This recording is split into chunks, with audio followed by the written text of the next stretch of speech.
할렐루야. 요즘 오래간만에 만난 분들이 저를 보고 얼굴이 좋아졌습니다, 이렇게 인사를 합니다. 제가 성도들 얼굴을 잘 살펴보면 성도들 얼굴도 참 좋아지셨습니다. 이유는 코로나19 때문에 하루 세끼 집에 일찍 들어가셔서 식사를 꼬박꼬박 잘 드시고, 또 재난금 나와서 소고기 좀 사 먹다 보니 얼굴이 다 좋아지셔서 요즘 모든 분들 보면 얼굴이 참 펴지셨다, 이렇게 느껴집니다.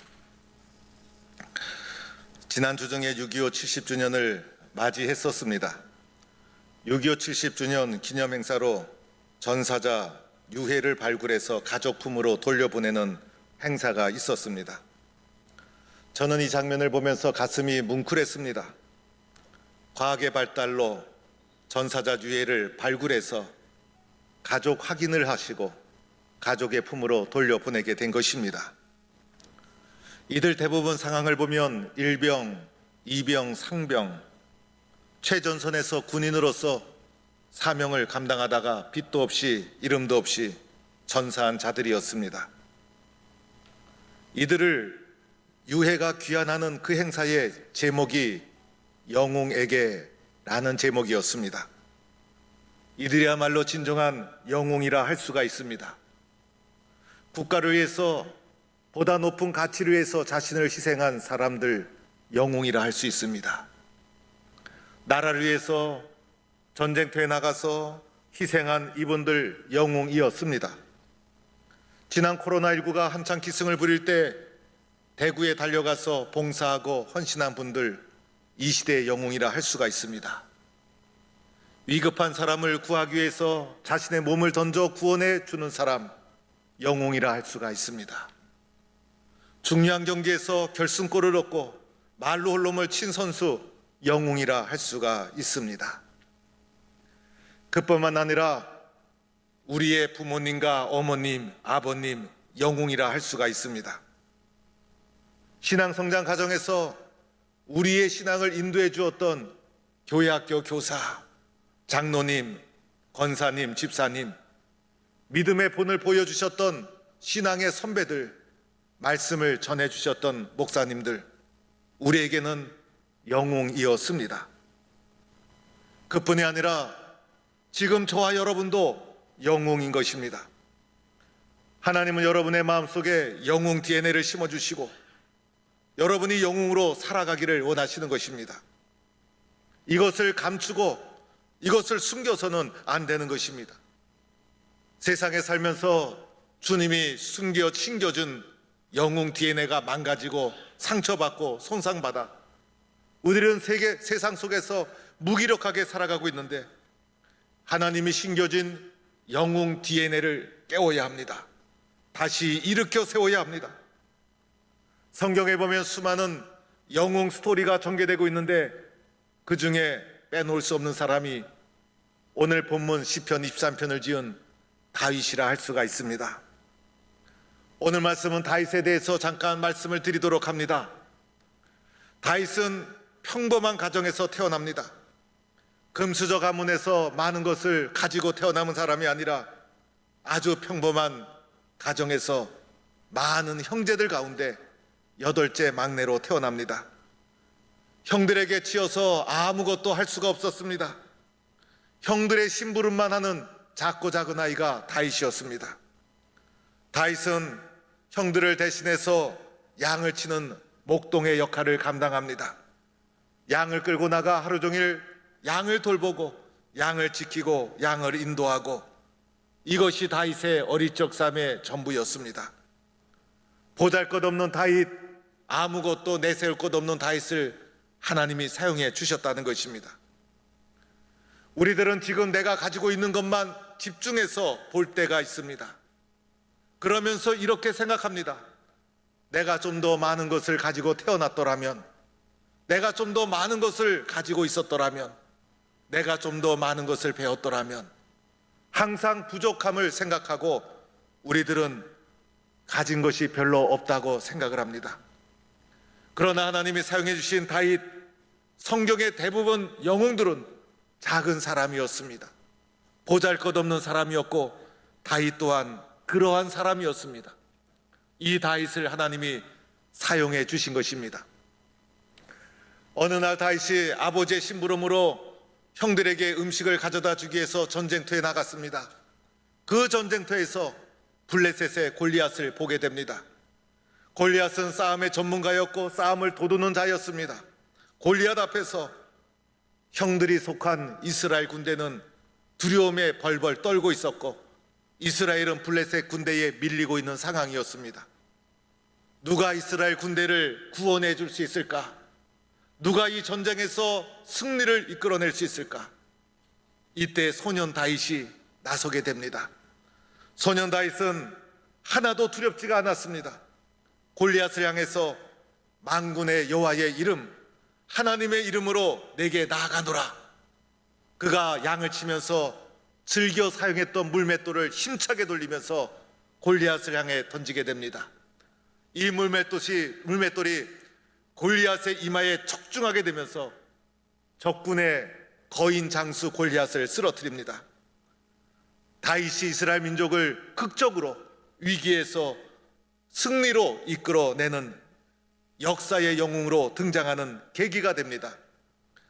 세상 말로 생각하면 극적으로 성공한 사람이 됩니다. 그러나 불행하게도 다윗의 이러한 성공은 오래가지 못합니다. 처절한 고난의 삶이 다윗 앞에 펼쳐지게 됩니다. 사울왕의 시기와 질투를 받아서 도망자의 삶을 살게 됩니다. 사울은 천천히요 다윗은 만만이로다. 이 말을 들은 사울이 시기심에 불타올라서 다윗을 정적으로 여기고 다윗을 죽이고자 합니다. 이때부터 다윗의 고난의 삶이 시작됩니다. 다윗을 향해 단창을 던지고 다윗은 이 단창을 가까스로 피해서 죽음을 면하게 됩니다. 한밤중에 다윗의 집에 자객을 보내서 죽이려고 했을 때 가까스로 창문으로 도망을 쳐서 생명을 유지하게 됩니다. 다윗이 요나단과 이별을 눈물로 한 이후에 사울을 피해 도망자의 삶을 처절하게 살아갑니다. 하루하루가 불안했습니다. 사람들을 만날 수가 없었습니다. 사울의 군대가 언제 덮칠지 모르는 상황이었습니다. 잠 한번 편하게 잘 수가 없었고 굶주림과 싸워야만 했습니다. 부모님 생각, 집 생각에 눈물이 앞을 가렸습니다. 죄를 지어서 이런 고난을 당한다면 이해가 되지만은 이해할 수 없는 고난, 시기와 질투의 대상이 되어서 쫓기는 실패한 삶을 살아가게 됩니다. 누비라는 곳에서 배고픔을 견디다 못해 제사장의 떡으로 허기를 채우고 또다시 도망갑니다. 사울의 추격을 피해서 살기 위해서 도망간 곳이 가드라는 곳이었습니다. 가드라는 곳은 골리앗의 고향이었습니다. 이 가드에서 가드 사람이 다윗의 정체를 알게 되고 다윗의 신분이 드러나게 됩니다. 골리앗을 죽인 원수를 갚을 때가 되었도다. 사람들이 다윗을 죽이려고 합니다. 이때 다윗이 위기를 극복하기 위해서 선택한 것이 미친 사람 행세를 하는 것이었습니다. 거지옷을 입고 침을 흘리고 머리를 풀어헤치고 눈동자를 뒤집고 미친 행세를 하면서 위기를 벗어나게 됩니다. 다윗이 비참하고 처참한 인생의 밑바닥에 떨어졌다는 것입니다. 아둘람굴로 도피를 하죠. 모압 땅으로 도망가죠. 그일라로 도망가고 십항무지로 도망가고 끈질기게 추적하는 사울의 군대를 피해서 엔게디 굴에 피신하고 나중에는 적군 블레셋 땅까지 숨어 도망가게 됩니다. 도망자여 실패자여 목숨 하나 유지하기 위해서 발버둥 치는 다윗의 비참한 밑바닥 삶을 보게 됩니다. 사람은요 한 번의 실수 때문에 인생이 송두리째 무너지는 겁니다. 이 한 번의 실수, 한 번의 추격, 사울이 죽이고자 하는 이 사울의 증오와 분노, 이것 때문에 다윗의 삶이 처참하게 무너지고 짓밟히게 되었던 것입니다. 그런데 놀라운 일이 일어나게 됩니다. 전쟁터에 나갔던 사울이 전사를 하게 되고 많은 사람들이 다윗을 따르며 다윗에게 몰려들기 시작합니다. 밑바닥 가장 처참한 삶의 현장에서 다윗이 다시 딛고 일어서게 됩니다. 이스라엘 역사의 가장 위대한 왕으로 역사에 남게 됩니다. 어떻게 다윗이 바닥을 치고 올라올 수 있었을까? 어떻게 다윗이 고난의 삶을 뚫고 나올 수 있었을까? 어떻게 다윗이 실패의 현장에서 좌절하거나 절망하지 않고 다시 하나님의 사람으로 일어서서 이렇게 영웅적 삶을 살아갈 수 있었을까? 다윗의 성품, 다윗의 신앙 고백, 성경에서 많이 찾아볼 수 있지만은 그 중에서 다윗의 신앙의 모습을 살펴볼 수 있는 시 중에 하나가 시편 23편의 말씀인 것입니다. 오늘의 시편 23편을 통해서 다윗이 일어날 수 있었던 원인, 다윗이 다시 재기할 수 있었던 동력, 그것이 무엇인가를 발견하고 붙잡는 성도가 될 수 있기를 축원합니다. 오늘 말씀 1절에 다윗이 이렇게 고백하죠. 여호와는 나의 목자이시다. 다윗의 결론의 말씀이에요. 여호와는 나의 목자시다. 이것이 다윗의 선포요 간증이었던 것입니다. 오늘 시편 23편의 결론이요 대전제가 여호와는 나의 목자라는 것입니다. 다윗이 이렇게 1장 1절에 여호와는 나의 목자이시다 선포하고 나서 여호와가 나의 목자이기 때문에 다윗의 삶 속에 일어났던 사건을 고백하기 시작합니다. 첫 번째로는 1절 말씀에 여호와가 나의 목자이시니 부족함이 없었다는 것입니다. 여러분, 다윗은 지금 도망자의 삶을 살지 않았습니까? 굶주림과 싸우며 살지 않았습니까? 가진 것이 아무것도 없었습니다. 세상적으로 보면 가장 부족한 것이 많았던 사람입니다. 그런데 다윗이 이렇게 고백합니다. 나에게는 부족함이 없다. 왜냐하면 여호와가 나의 목자이기 때문이다. 이렇게 고백하고 있는 것입니다. 다윗은 나는 부족함이 없습니다. 이렇게 고백했고, 사도 바울은 나는 자족의 비결을 배웠노라. 이렇게 고백했습니다. 진짜 부족함이 없이 풍성해서 이렇게 고백하는 것이 아니었습니다. 우리들은 풍조가 가운데서도 부족하다, 부족하다라고 하면서 원망하며 슬퍼하며 살아갑니다. 그러나 다윗은 가장 부족함이 없었음에도 불구하고 여호와가 나의 목자가 되시니 나는 부족함이 없다. 이것이 다윗의 신앙의 고백이었고 여호와를 목자로 삼고 살아가는 다윗의 삶의 내용이었던 것입니다. 두 번째로는 2절 말씀에 그가 나를 푸른 풀밭에 누이시며 쉴만한 물가로 인도해 주신다. 푸른 풀밭과 쉴만한 물가는 양이 살아가는데 필수적인 요소라 할 수가 있습니다. 그런데 다윗은 목자이신 여호와께서 양과 같은 나에게 푸른 풀밭과 쉴만한 물가로 쉴 새 없이 인도해 주셔서 나는 부족함이 없다라고 고백하고 있는 것입니다. 오늘 다윗의 삶에 푸른 풀밭이 어디 있으며 쉴만한 물가가 어디 있습니까? 사울의 군대를 피하여 처절하게 도망자의 삶을 굶주린 가운데 해야만 했던 것이 다윗의 삶이었어요. 불안하고 초조하고 두려움이 연속이었어요. 그러나 다윗은 도리어 그 가운데서도 두려움과 공포에 포로된 삶이 아니라 여호와가 나의 목자이시니 쉴만한 물가 푸른 풀밭으로 오늘도 나를 인도하고 계신다. 이렇게 고백하고 믿음으로 눈앞에 펼쳐진 고난을 이겨나간 사람이 다윗의 모습이었던 것입니다. 세 번째로는 3절 말씀에 내 영혼을 소생시키시고 자기 이름을 위하여 의의 길로 인도하시는도다. 지금 상황은 다윗의 영혼이 파괴된 상황이에요. 사울의 추적 때문에 다윗의 영혼이 황폐된 상황이에요. 끈질긴 사울의 추격 때문에 도무지 불안해서 살 수 없는 영혼이 파괴된 상황임에도 불구하고 도리어 다윗은 여호와가 나의 목자시니 그 하나님께서 끊임없이 내 영혼을 소생시켜 주십니다. 이렇게 주님 앞에 고백하는 모습을 보게 됩니다. 내 마음이 무너지고 내 영혼이 무너질 때가 있지 않습니까? 좌절하고 절망하는 것이 아니라 여호와가 나의 목자시니 그 여호와께서 내 영혼을 오늘도 끊임없이 소생시켜 주십니다. 이것이 목자로 여호와를 삼고 살아가는 다윗의 삶의 내용이었던 것입니다. 4절 말씀에 보면 내가 사망의 음침한 골짜기로 다닐지라도 해를 두려워하지 않을 것은 주께서 나와 함께 하심이라. 주의 지팡이와 막대기가 나를 안위하시나이다.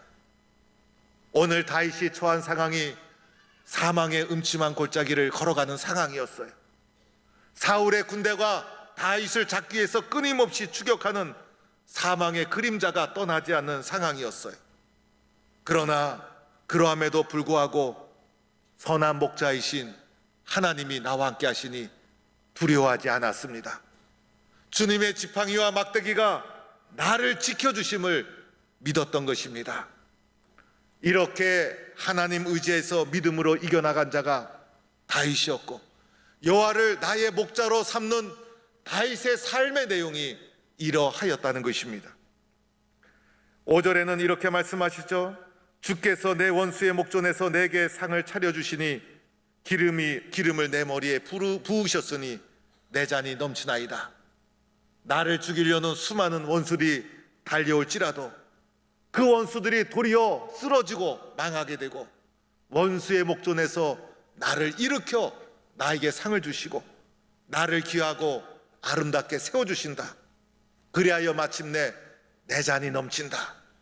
지금 도망자의 삶을 처절하게 살아감에도 불구하고 다윗의 인생의 그릇이 차고 넘칩니다. 이렇게 고백하는 다윗의 모습입니다. 마지막 6절에 보면 내 평생에 여호와의 집에 영원히 살리로다. 내가 영원히 여호와의 집에 살리로다. 여호와 하나님에 대한 살아있는 영원한 고백을 하는 다윗의 모습을 보게 됩니다. 사랑하는 성도 여러분, 오늘 시편 23편은 우리가 잘 아는 말씀, 다윗의 시편 중에서도 이스라엘 모든 사람들이 즐겨 부르는 가장 아름다운 시편, 모든 그리스도인들이 가장 사랑하고 애창하는 시 중에 하나가 시편 23편 말씀입니다. 시편 23편 말씀을 통해서 다윗의 삶에 두드러진 특징이 하나 있어요. 그것은 바로 여호와 하나님이십니다. 여호와 하나님 없이는 다윗의 삶에 이해가 되지 않아요. 어떻게 이런 고난과 시련 가운데 다윗이 일어날 수 있었을까? 그의 삶 속에 가장 두드러진 특징은 여호와 하나님. 하나님이 없이는 그의 삶에 해석이 되지 않아요. 여호와 하나님을 알 때 다윗의 삶이 해석이 되어지고 이해가 되어집니다. 다윗의 삶에서 가장 큰 특징은 바로 여호와 하나님이셨다는 것입니다. 실패와 좌절 가운데서도, 사울의 군대가 끊임없이 추격해오는 가운데서도, 나에게 밀려오는 시련과 시기와 질투의 파도를 보지 않고 하나님을 바라보았어요. 하나님과 다윗의 관계는 뗄래야 뗄 수가 없었어요. 하나님을 생각하고 하나님을 묵상하고 하나님을 상상했어요. 하나님을 찾았고 하나님을 의지했어요. 하나님께 기도하고 하나님의 이름을 부르고 하나님을 찬양했어요. 하나님 말씀에 순종하고 말씀대로 될 줄로 믿었어요. 하나님이 오늘도 나와 동행하고 있음을 생생히 체험하고 믿었던 것입니다. 나 자신을 믿은 것이 아니었어요. 나의 능력, 나의 힘을 의지한 것이 아니라 하나님을 의지했던 거예요. 하나님을 믿었던 거예요. 세상 시련 보지 않고 하나님을 찾고 하나님을 찬양했어요. 그의 삶 속에 가장 두드러진 특징은 여호와 하나님이셨다는 것입니다. 하나님을 향한 다윗의 마음을 어떻게 표현할까? 하나님을 향한 나의 이 뜨거운 마음을 어떻게 표현할까? 다윗은 하나님은 나의 목자다, 이렇게 표현하고 있는 것입니다. 양치기 소년으로 어릴 적부터 양과 목자의 관계를 삶으로 체험했던 다윗, 양과 목자의 관계가 어떠하다는 것을 삶 체험으로 경험했던 다윗이 하나님과 나의 관계를 어떻게 표현할까? 어떻게 드러낼 수 있을까? 어떻게 고백할 수 있을까? 맞다, 하나님은 나의 목자시다, 이렇게 고백하고 있는 것입니다. 여러분, 양이라는 동물을 여러분은 잘 알고 있죠? 양은요, 목자 없이는 살 수가 없어요. 목자의 돌봄 없이는 존재할 수 없는 것이 양이라는 동물입니다. 잡아먹기 딱 좋은 동물이 양이에요. 자신을 방어할 수 있는 이빨도 없죠. 뿔도 없죠. 발톱도 없죠. 그리고 가장 만만해요. 아담하게 크기도 딱 좋아요. 사람도 좋아하고 다른 동물도 좋아해요. 늑대나 호랑이도 양 한 마리 잡으면 기분 좋은 거고, 사람도 양 한 마리 잡으면 잔치도 크게 벌일 수가 있어요. 양은 뛰지도 잘 못해서, 동작도 느려서 도망도 잘 못 갑니다. 방향도 잘 분별하지 못합니다. 눈이 어두워서 멀리 보지도 못합니다. 그래서 양에게는 목자가 꼭 필요합니다. 목자가 없으면 양은 처참하게 죽을 수밖에 없어요. 양떼를 떠난 목자, 양떼를 떠난 목자, 양떼를 떠난 양, 목자의 품을 떠난 양은 길거리에서 처참하게 다른 짐승에게 잡혀서 죽을 수밖에 없는 것이 양의 운명입니다. 양은 목자 때문에 살아가는 것입니다. 목자 또한 양떼를 통해 보람을 느끼죠.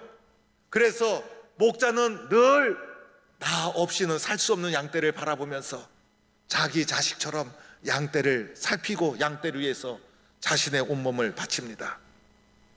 이 목자가 튼튼하게 양떼를 지키고 있는 한 양떼를 해치려는 원수가 아무리 날뛰고 들끓어도 두려워할 필요가 없습니다. 목자가 지켜주기 때문인 것입니다. 양치기 소년 다윗은 이것을 어릴 적부터 경험했던 것입니다. 그래서 나와 하나님과의 관계를 여호와는 나의 목자다, 이렇게 고백하고 있는 것입니다. 예수님도 말씀하셨죠. 나는 선한 목자다. 하나님을 목자로, 예수님을 선한 목자로 삼고 살아가는 사람, 다윗이 그러하였다는 것입니다. 여호와 하나님이 선한 목자이시니 사울이 아무리 자기를 죽이려고 해도 주의 지팡이와 막대기로 막아주셨던 겁니다. 도망자의 삶을 살아가면서도 굶주리고 불안해도 여호와가 나의 목자이시니 하나도 부족함이 없었던 것입니다. 아무것도 볼 수 없는 캄캄한 현실 속에서도 여호와가 나의 목자이시니 푸른 풀밭과 쉴만한 물가를 경험하며 살았던 것입니다. 수많은 원수들이 나를 치려고 일어설지라도 원수의 목전에서 나에게 상을 베풀어 주시는 목자이신 하나님이 계시니 내 잔이 차고 넘쳤던 것입니다. 내가 살아가는 이유, 여호와가 나의 목자이기 때문이었던 것입니다. 이것을 다윗이 생생하게 고백하는 것입니다. 여호와가 나의 목자이기 때문에 그 밑바닥 처절한 삶 속에서도 다시 일어서는 다윗이 될 수 있었듯이 여호와 하나님을 나의 목자로 삼고 살아가는 성도가 될 수 있기를 주의 이름으로 간절히 축원합니다. 여러분, 오늘 다윗이 실패자여 도망자의 삶 속에서 여호와가 나의 목자임을 믿고 그리고 이것을 굳게 잡고 살았듯이 오늘 우리도 어떠한 상황 속에서도 여호와 하나님을 나의 목자로 묵상하고 생각하고 기도하는 성도가 되어야 합니다. 어렵고 힘들 때 주님 나의 목자가 되시죠. 주님 오늘도 나를 도와주시죠. 하나님을 상상하고 하나님을 기억하고 하나님 앞에 엎드리고 하나님께서 선한 목자가 되어서 나를 인도해 주심을 믿고 주님 앞에 살아간다면 다윗을 일으켜 주신 여호와 하나님, 여러분의 삶을 다시 일으켜 세워 주실 것입니다.